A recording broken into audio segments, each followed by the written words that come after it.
Dave is back at it here to give everyone another Chicago Bulls related video, as it is my goal to do at least one Chicago Bulls related video every week to show my love for Bulls Nation, because you guys are awesome, and I really like the fact that you guys like my Bulls content, even though I don't do it as much as other channels that are solely dedicated to the Chicago Bulls, such as Bulls Central and other Chicago Bulls related channels. So it's been an interesting 5-6 days. You know, we have a game where we win, and Nikola Vucevic finally looks good.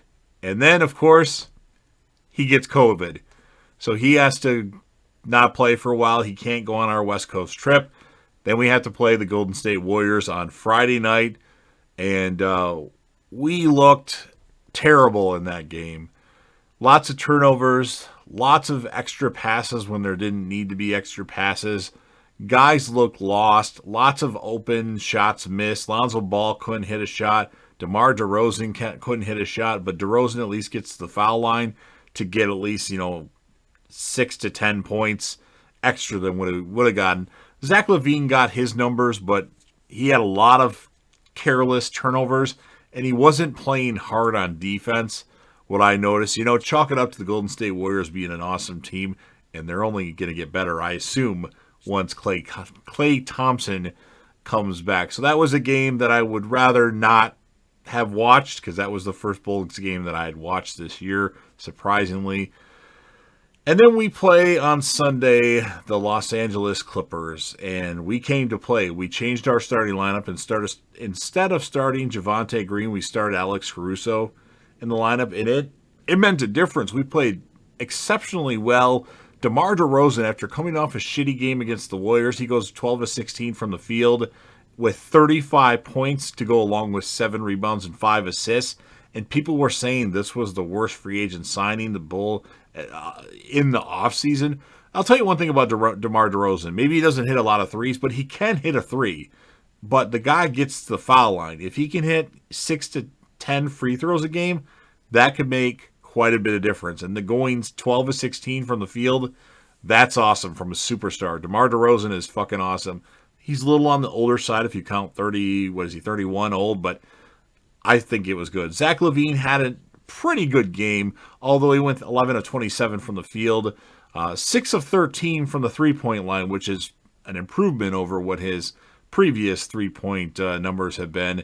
29 points, but he had 8 rebounds. That's key. Lonzo Ball, he didn't shoot very well, 4 of 14 from the field.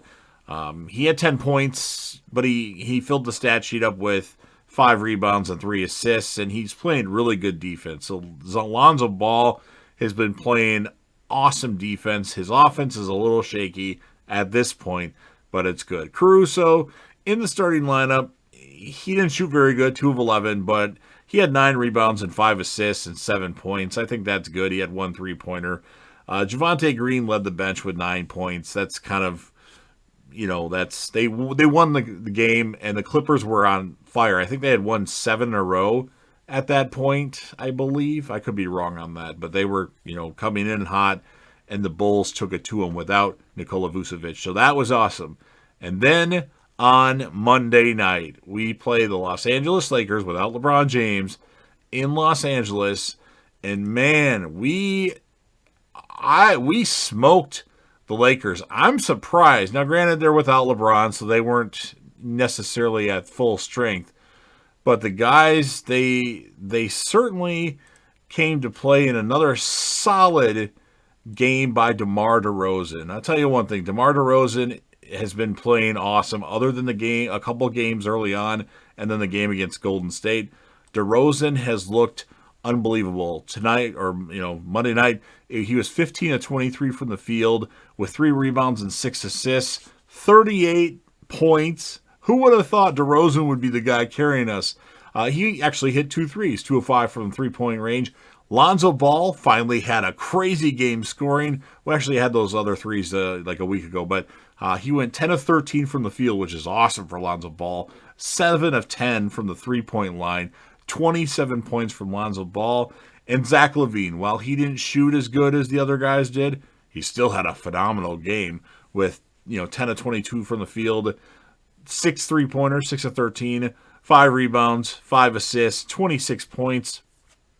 And then we were led on the bench by Derrick Jones Jr., who shot really well, 6 of 7 from the field, with 3 rebounds and 2 assists to go along with 13 points. This game, we got the return of Coby White. He didn't really do much, didn't score, didn't shoot, had 1 rebound, but he's back. He'll get acclimated to the offense, and I guess we should just keep playing with guards. We seem to do very well with that. I mean, if Patrick Williams were to come back early or make it back for the playoffs, I would be hesitant even playing Patrick Williams because we did not look good with Patrick Williams. As odd as that sounds, because I predicted Patrick Williams to be on the NBA All-Defensive First Team. Obviously, that's not going to happen with his most likely being out for most of the regular season here. But what a couple games by the Bulls in Los Angeles. I mean, Golden State's been beating everybody up except for the Memphis. But DeMar DeRozan is he's looking good. And again, it's another game where we started Alex Caruso. He didn't do much as far as scoring, but he had 6 assists and 5 rebounds against the Lakers. Tony Bradley, again, he's just there to be the center. Doesn't do a whole lot, but I think he got 9 solid rebounds. He had 1 assist. He got 6 points. I would like to see Bradley be a little bit more aggressive. I didn't watch this game, so I don't know exactly how he's looked against the Clippers and the Lakers, but what a game. We beat the Lakers and the Clippers. Again, they're without LeBron James, but still, it's awesome to see. So, my opinions, I still think the Bulls need to acquire another big man. In addition to Tony Bradley and Nikola Vucevic, somebody that can possibly be a starting power forward. I don't know if we can afford him, but maybe Jeremy Grant would be nice. People have talked about Chris Boucher of the Raptors. That would be nice. I mean, I would almost be willing to trade Patrick Williams to get a player of Jeremy Grant's caliber. I know that will be an unpopular opinion, but we got DeRozan at the 3 for a couple more years. He's looking good. If we can get a power forward that is a little bit more aggressive on offense. Of course, Williams' ceiling is really high, but now he's had an injury. Granted, it's an injury to his hand, but it just, I don't know. If we had to trade Patrick Williams to make the team better this year, depending on what we get back, I would be okay with it. I mean, what if we were to trade Patrick Williams to the Raptors for Boucher and 2 first-round picks? I don't know if Toronto would necessarily do that deal, but we get extra draft picks that we can trade in other trades and get a starting power forward that will play defense and can score adequately. I don't know. Maybe we just need to stick to getting Jeremy Grant from the Pistons. That would probably be a better trade. I wonder what Crispy Flakes would think of that. So, yeah, those are my thoughts. Obviously, I want to hear what you guys think. Let me know some realistic trades that you would like the Bulls to make. Because I do believe we still need to acquire another big guy.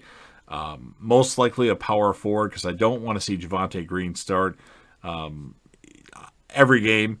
And I don't want to see Alex Caruso in the starting lineup because I want him to be kind of the 6th man or maybe the 7th man with Coby White back on the bench. So let me know your trade scenarios. Of course, there's that rumor of Marvin Bagley, which he may go to the Pistons after all. So, yeah, let me know what you think. If you're a fan of the Bulls, obviously, smash that like button. If you know anybody that would be interested in this video, or if you like this video so much that you want to share this across all your social media platforms, I wouldn't be against it. If you do that, I would be grateful. That's not something you have to do, but if you want to do it, by all means, obviously, sound off in the comment section about your thoughts.